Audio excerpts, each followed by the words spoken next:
नमस्कार दोस्तों, हमारी आज की कहानी है बेटे बहू ने अपनी माँ को समझा गांव की अनपढ़ गंवार।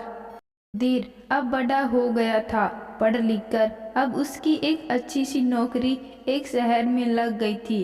कुछ दिनों के बाद उसके माँ बाप ने उसकी शादी एक सुंदर और सुशील लड़की से करा दी। वह भी नौकरी करती थी। धीर और उसकी पत्नी दोनों जॉब करते हुए एक साथ एक ही शहर में रहने लगे थे। कुछ दिनों के पश्चात सुधीर के पिताजी भी अब इस दुनिया को छोड़कर चले गए, जिसके बाद उसकी माँ एकदम से अकेली हो गई थी। कुछ दिनों के बाद सुधीर अपनी माँ को अपने साथ रहने के लिए शहर ले आया। शहर में आकर सुधीर की माँ खुद को एकदम अकेली पाती थी। इस तरह उन्हें भी अच्छा नहीं लगता था, लेकिन एक माँ अपने बेटे की हमेशा खुशी ही चाहती है। धीरे धीरे वह शहर में रहना भी सीख गई थी, लेकिन सुधीर और उसकी पत्नी हमेशा अपनी माँ को समझाते रहते थे कि ऐसा मत करो, वैसा मत करो। मतलब कि वह अपने आगे माँ को गांव की एक तरह से गंवार समझते थे।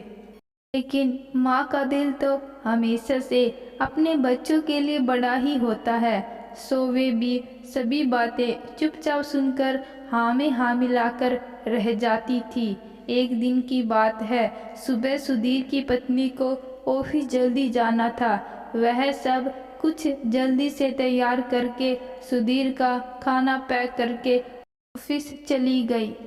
लेकिन कुछ समय बाद सुधीर की माँ ने देखा कि उसका बेटा तो खाने का लंच बॉक्स घर पर ही भूल गया है।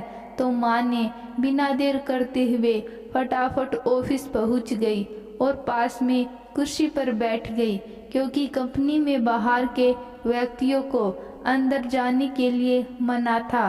फिर बेटे को दिक्कत ना हो इसलिए फ़ोन ना करके मैसेज किया, लेकिन सुधीर अपने काम में बिजी था। माँ के मैसेज पर ज़्यादा ध्यान ना दिया, लेकिन उसकी माँ बाहर कब से उसका इंतज़ार कर रही थी। इस तरह कई घंटे बीत गए और इस बीच कई मैसेज भी किए, लेकिन सुधीर का कोई उत्तर नहीं आ रहा था। इस तरह सुधीर की माँ को चिंता होने लगी थी, लेकिन सुधीर अपनी माँ के कई मैसेज आने के बाद वह अंदर ही अंदर खूब गुस्सा होने लगा था। और तो और उसने तय कर लिया था कि आज घर जाकर माँ को खूब अच्छी तरह से समझा देंगे कि ये उसका गांव नहीं है जो कुछ भी मनमानी करती रहेगी। और इस तरह शाम हो गई।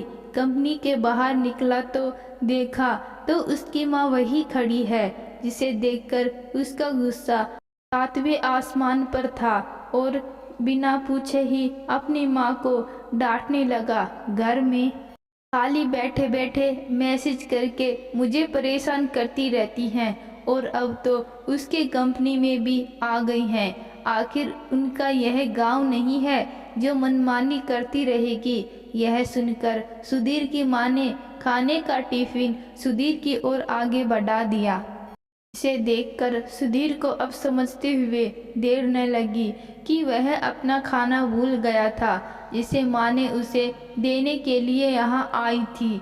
इसके बाद सुधीर की माँ बोली, बेटा, भले ही तुम बड़े हो गए हो, बड़े शहर में रहने लगे हो, भले ही अच्छे बुरे की ज़्यादा समझ आ गई हो, लेकिन मेरे लिए आज भी मेरे कलेजे का टुकड़ा ही हो, जिसे मैंने बचपन से लेकर आज तक पालती हुए आ रही हूँ। यह सुन सुधीर की आंखों में पानी आ गया कि माँ आखिर माँ ही होती है। परवाह करते हुए खाना लेकर आई थी, जिसे वह बिना सोचे समझे अपनी माँ को ही डांट रहा था। उसे अपने किए हुए पर बहुत पछतावा हो रहा था, जिसे देखकर माँ ने उसे एक बार फिर से अपने गले लगा लिया। और इस तरह सुधीर अब आगे से खुद को माँ के लिए बदल लिया था। अब उनकी पहले से ज़्यादा अच्छे से देखभाल करने लगा था, जिसके बाद माँ को अब शहर भी अच्छा लगने लगा था, क्योंकि अब उसका बेटा फिर से उसे मिल गया था। तो दोस्तों, आज की कहानी आपको कैसी लगी कमेंट बॉक्स में ज़रूर बताना। कहानी अच्छी लगी कहानी को लाइक शेयर और चैनल को सब्सक्राइब ज़रूर करना। धन्यवाद।